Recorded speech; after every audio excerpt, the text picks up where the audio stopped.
This is Bob Serling, and this is 15-Minute Email Academy. Today, my guest is Matthew Kimberley.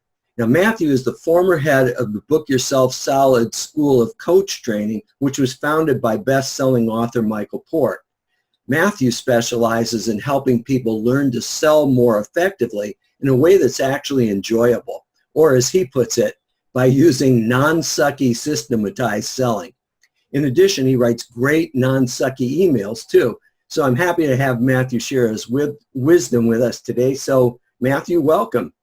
Thanks so much for having me here, Bob. Really happy to be here. Well, my pleasure. I really appreciate you making the time, especially with the big time difference we have. So let's get right to it. I will bring the email up on the screen, and we will see if I'm capable of doing that. Well, it actually worked. I've got it, and we're ready to go.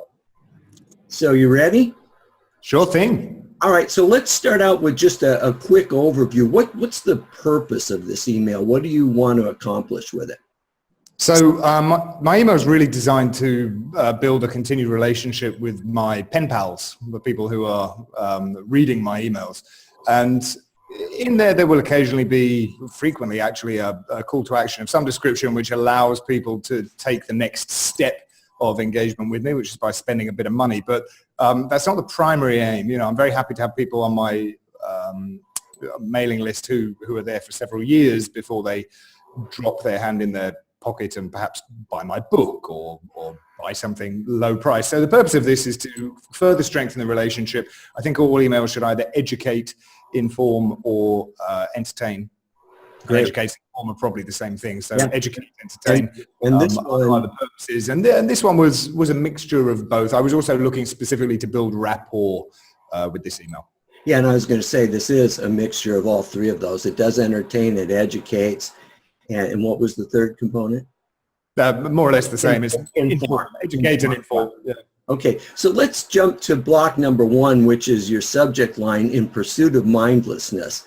Great subject line, very different than the typical big benefit or you language and all that.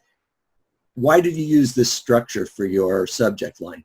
One of my fundamental principles behind email, and in fact behind my entire business, is never to insult the intelligence of my correspondents, never insult the intelligence of my clients. I'm not averse to using very direct email subjects. For example, today is the last day that you can get on board. I'm very happy to use that. Yeah. I would sooner shoot myself than write something like urgent, must open, or our last conversation, or any of these hacky things. So I like the adage is true that the subject line serves the purpose of getting the reader to read the first line of the email, and the first line of the email, etc. It serves the purpose of getting your reader to read the second line, and so on. So this one was about curiosity.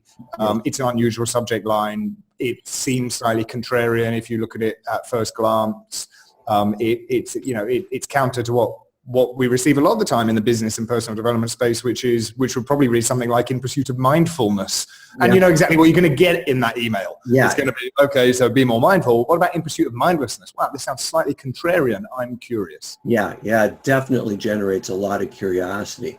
So the first block here, which of the actual copy, is block number 2. And this section introduces the problem that many people face, but they don't usually think about it. And it does it with quite a bit of detail. So what's the strategy behind this? Is this the educational portion of it? Yes, and also the rapport building. I think many people who are familiar with sales will say you've got to invest an awful lot of time up front to building trust, to building rapport, to getting your correspondent, your counterparty, your prospect to say, yes, that's right, that's my world, I recognize that. And this is my opportunity to do that. I need people nodding their heads. I need people on board with me in the beginning if they're going to come through the rest of the journey with me, which is either to the end of the email, primarily for most people, or to the end of the email and taking the next step, which is buying something. Yeah, but it's interesting because you get them nodding their heads, but also getting them almost a little ticked off and go, well, that's not me. I don't do that. And then you just turn it around in block number 3, which I'm going to move up on the screen here. That's amazing. I can actually talk and move something. It's rare that I accomplish that. But then block number 3 is great, because after you've built this up and talked about a weakness people have, you just turn it around and say, I'm one of those people. And then you go and elaborate on the problem even more. So talk a little bit about that, especially the turnaround of that sentence. Sure. So the previous block, or the previous section, has been highlighting an issue, is that lots of people suck at marketing, and I would, dig a little bit deeper, stick my finger in, make it more painful by saying it's a real problem. If you suck at marketing, even though you think you're clever, you've got a real problem. But don't worry, because if you've got that problem, A, I've got that problem too. But B, the reason that we, again, more rapport, have that problem is because we're smart. Yeah. It's them and us. It's like bad thing, actually not a bad thing, good thing, or symptom of being smarter than your average bear. I think for everybody who's got a voice, your voice is strongest when you can position yourself against a common enemy or against another group of people. Tribalism, cultism, this idea that, actually we're slightly better than our neighbors. And it's genuine. It's 100% genuine. I do realize that I'm the kind of person who doesn't like to bore my Facebook followers with business updates. I see my worlds as being quite separate. I do frequently suffer from self-doubt. I read other people's stuff and go, geez, this person's smart. I wish I was as smart as them. Therefore, I have nothing original to add. But I know I'm smart. I'm just not as good a marketer as these people. And this hasn't come from nowhere. It's not a ploy. It's something that I struggle with on a daily basis. And I do recognize that for me, possibly for you, Bob, and certainly for many, many people, your ideal client looks a lot like you. My ideal client looks a lot like me. Perhaps I'm a couple of steps further ahead. If I can truly add value and help, perhaps I'm a sounding board for those who are on the same path as me. And many of my clients are financially much more successful than me. And that's great because I can add value in different ways. But this is the avatar experience, or the avatar building experience taken to its logical conclusion is the wrong word, but taken to the logical next step. What do you do when you've got this avatar, and if your avatar looks a lot like you? Well, you're never going to worry about content. You're going to talk about what's on your mind. And this is exactly what I've done in this case. Yeah, and it does it so well because it really gets into the inner conversation that your ideal clients have with themselves anyway, and they don't necessarily want to admit, but now they get to say, well, gee, I have this because I'm smarter than other people. It's a great way to position it. So let me move down to block number 4. And this is really interesting because this is where you provide the solution. And it's very disarming in the sense that you aren't trying to sell a solution, you're just giving it to them. And also this block, although there's detail in it, it's shorter than the time you spent describing the situation and the problem. So the solution is given thorough attention, but less attention than the problem itself. So I know I laid out a lot there. Can you talk a little bit more about that? Sure. So I actually don't even give the solution, but what I do, I don't make it explicit. I say, if you look at the very top of the screen, it says, the problem is, other people are better at self-promotion is the main problem. Other people are happy to blow their own horn or toot their own trumpet more frequently than you are, and therefore they are generating greater rewards than you are. Now, you don't have to be a genius to work out what the solution to being better at self-promotion is. Do more self-promotion, right? If you're looking to the solution to this, I say, you're smart enough to see that it's staring you in the face. This is also giving something to the reader.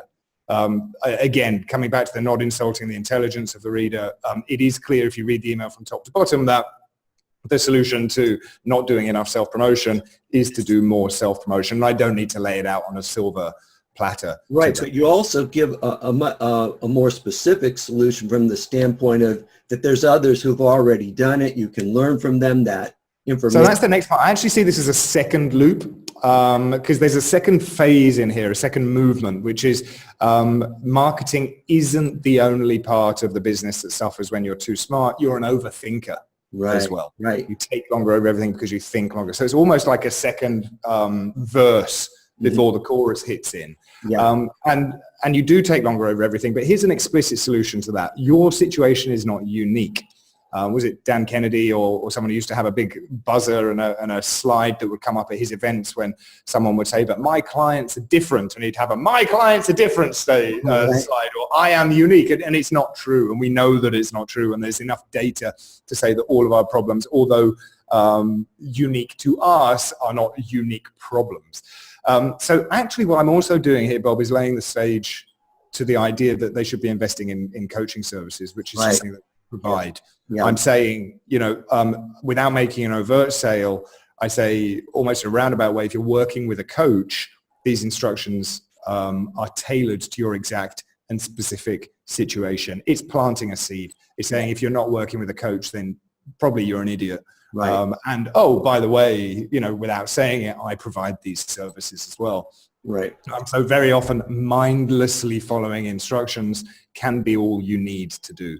But you don't. You second guess it.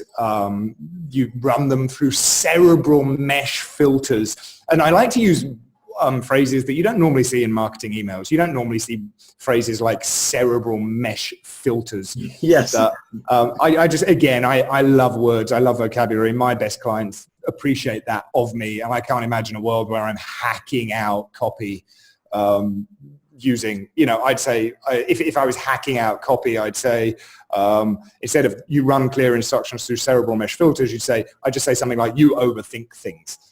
Which is possibly clearer, but my audience is... But it's great that you're not afraid to break any number of rules, and it comes across as being very authentic, very much Matthew Kimberley, not some cut and paste email from a course that somebody's teaching. I frequently rewrite my emails. In fact, I always do. I don't take long over them, but there's always a rewrite for delight phase, which is I start with the CTA, which is do this. In this case, it was actually an idea, which was here's something that's on my mind, let's address it. But then I vomit out the first draft as quickly as I can, use a lot of short sentences, and then I leave it to sit, sometimes only for 10 minutes, go away, have a cup of coffee, walk around the block, come back, and then I reread it and say, how could this be more delightful? So for example, the second part of that paragraph, that sentence, that cerebral mesh filters that introduce doubt and what if scenarios that leave those instructions murky and muddy and difficult to follow, was originally it didn't include the words murky and muddy, but I thought, how could I make this sentence more delightful? I thought I'll use a little bit of alliteration and make it not just difficult to follow, but murky and muddy and poetic.